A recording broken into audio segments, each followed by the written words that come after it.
Quiero, hermanos, también leer la palabra del Señor un momento, y pues vamos a leer Hechos capítulo 9, versículo 3, 9, versículo 3 al 6. Dice la palabra del Señor: mas yendo por el camino, aconteció que al llegar cerca de Damasco, repentinamente le rodeó un resplandor de luz del cielo, y cayendo en tierra oyó una voz que le decía: Saulo, Saulo, ¿por qué me persigues?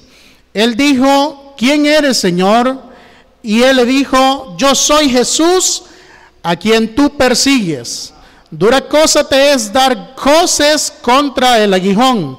Él, temblando y temeroso, dijo: Señor, ¿qué quieres que yo haga? Y el Señor le dijo: levántate y entra en la ciudad, y se te dirá lo que debes de hacer. Bien, esta es la palabra del Señor, hermanos, que nuestro hermano ha leído. Un llamado, hermanos, inesperado, un llamado en el cual Pablo jamás se imaginó que una luz lo iba a envolver.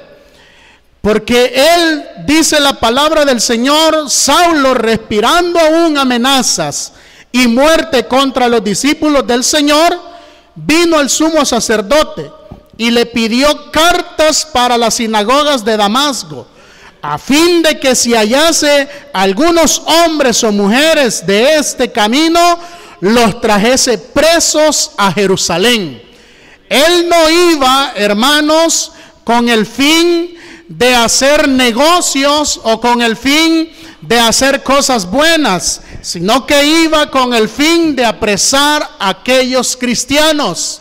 Por eso es que yendo hacia Damasco, una luz inesperadamente lo envolvió a Saulo. Y esa luz era nuestro Señor Jesucristo, y es lo que hemos leído, que le dice: Saulo, Saulo, ¿por qué me persigues? Saulo, su vida, hermanos, antes de ser llamado, era una persona contraria a la obra, una persona contraria a la palabra de Dios. Era blasfemo, era un perseguidor. Él no le importaba el sufrimiento de aquellas personas.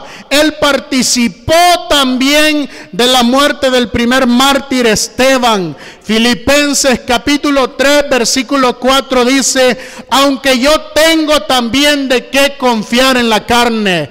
Oiga la vida del apóstol antes de ser llamado por Jesús. Si alguno piense que tiene de qué confiar en la carne, yo más, circuncidado al 8º día, del linaje de Israel, de la tribu de Benjamín, hebreo de hebreos, en cuanto a la ley fariseo, en cuanto a celo perseguidor de la iglesia, en cuanto a la justicia que es en la ley irreprensible.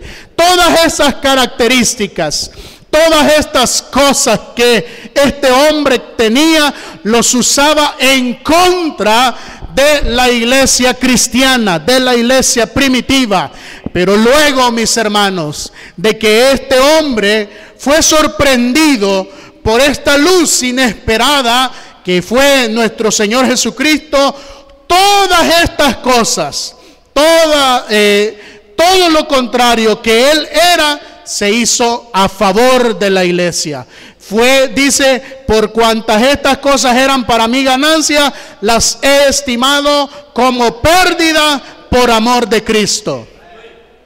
Luego de ser un gran perseguidor, luego de ser una persona contraria, porque Timoteo también dice: habiendo yo sido antes blasfemo, perseguidor e injuriador.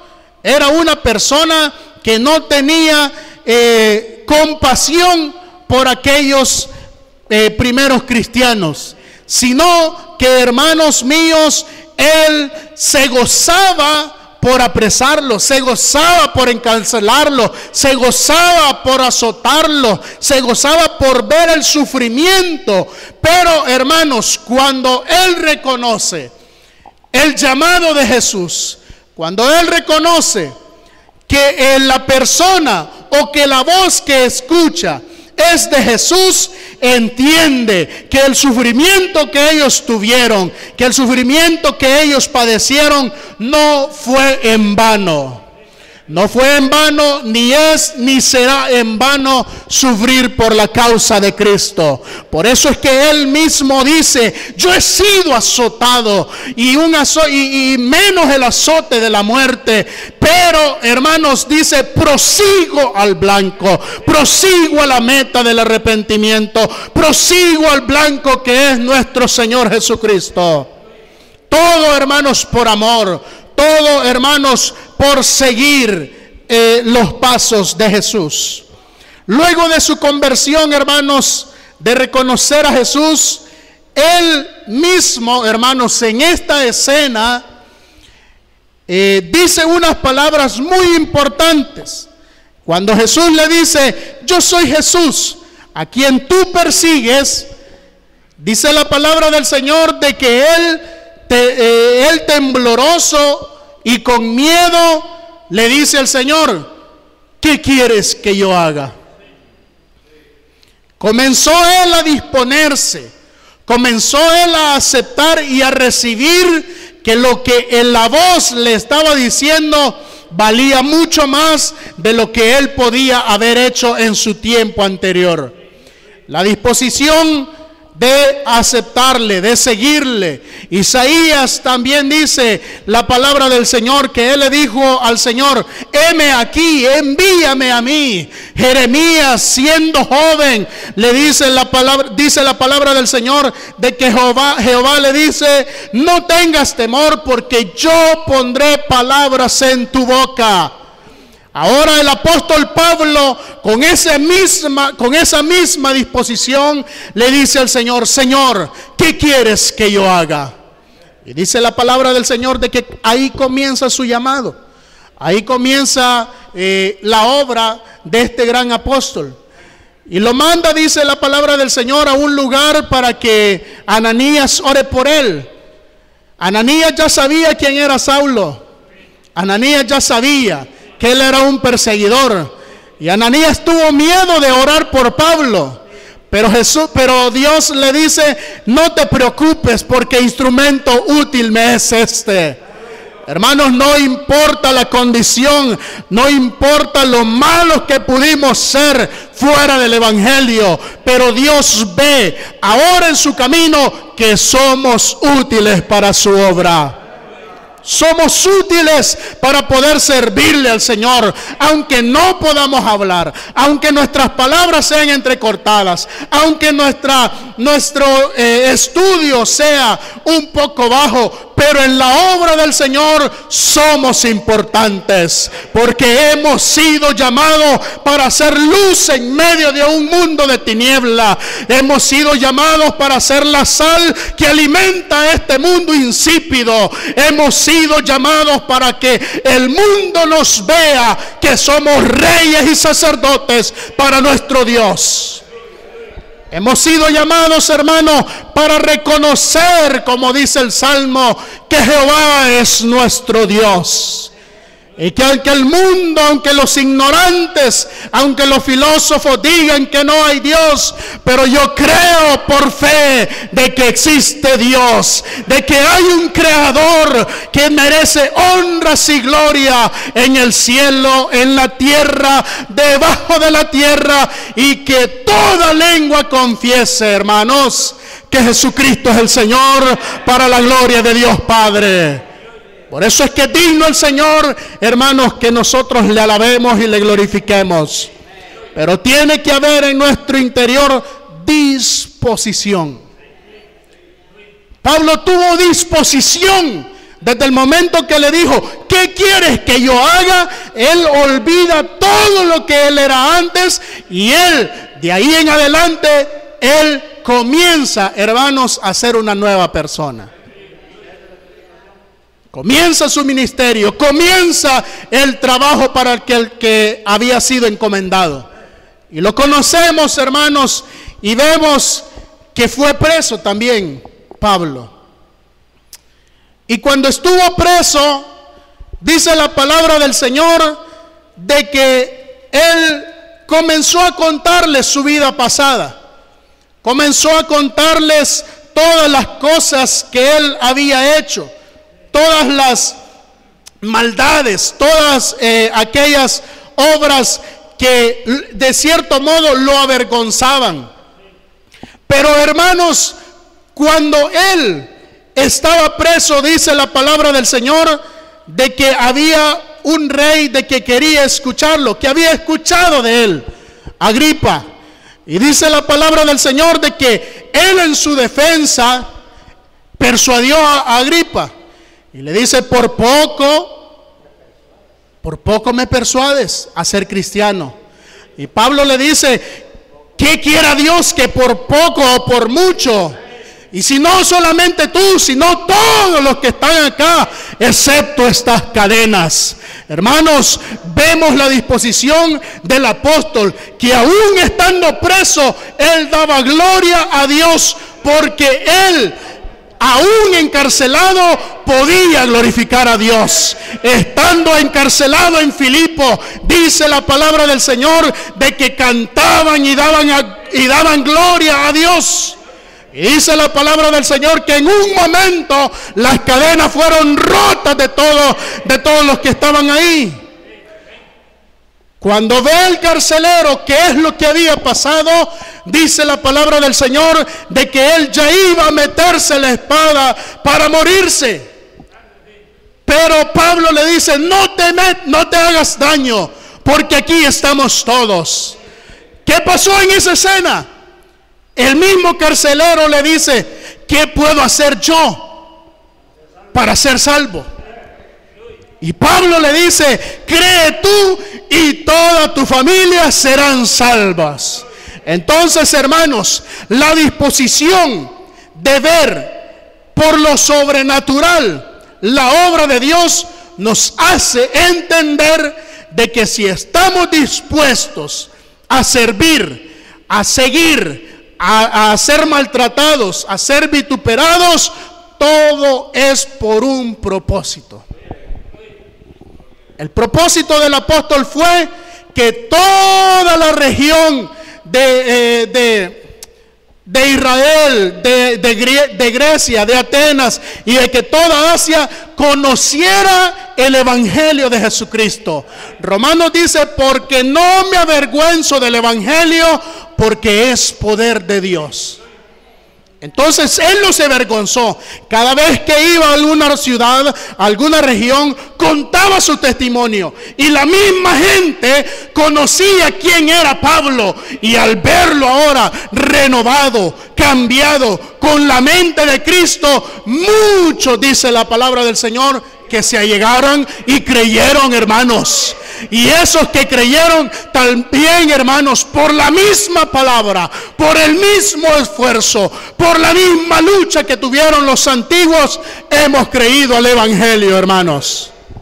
Por ese sufrimiento que tuvieron aquellos, Hebreos dice, aquellos fueron aserrados, fueron vituperados, fueron encarcelados, todo por el amor a Jesucristo.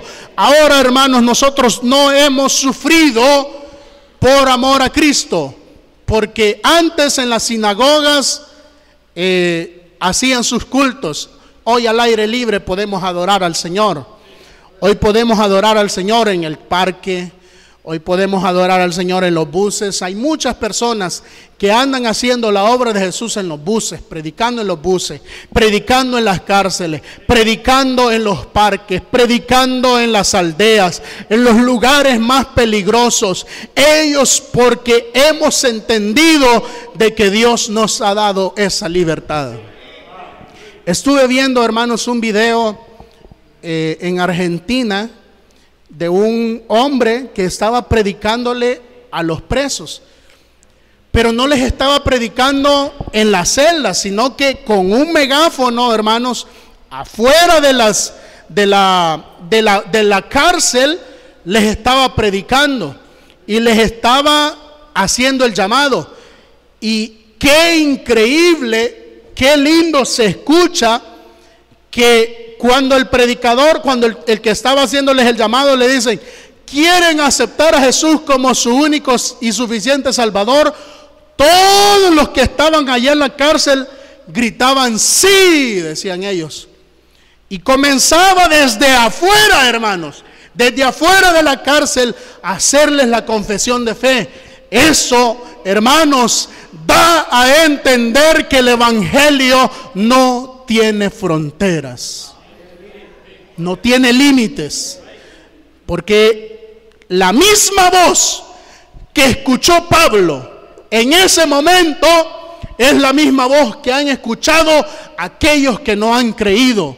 Esa misma voz que siervos como estos se paran a predicar la palabra del Señor. Esa misma voz de alerta, esa misma voz de llamado, esa llamada inesperada, ese llamado inesperado en el que Jesús toca las puertas de nuestro corazón. Qué bonito es el sentir las caricias del Señor.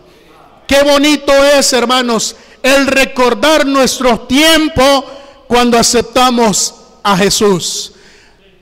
A veces, hermanos, se nos es un poco ingrato el no anunciarles a aquellos amigos o a aquellos vecinos que no han conocido a Jesús. Pero, hermanos, hay muchos que sí trabajan, que sí se esfuerzan por enviar esa palabra de nuestro Dios. Así que, hermanos, Pablo en este momento lo vemos con ese llamado que tuvo para servirle al Señor. Ahora Dios nos está recordando que para qué fuimos llamados. ¿Para qué fuimos llamados a esta obra? ¿Para estarnos sentados?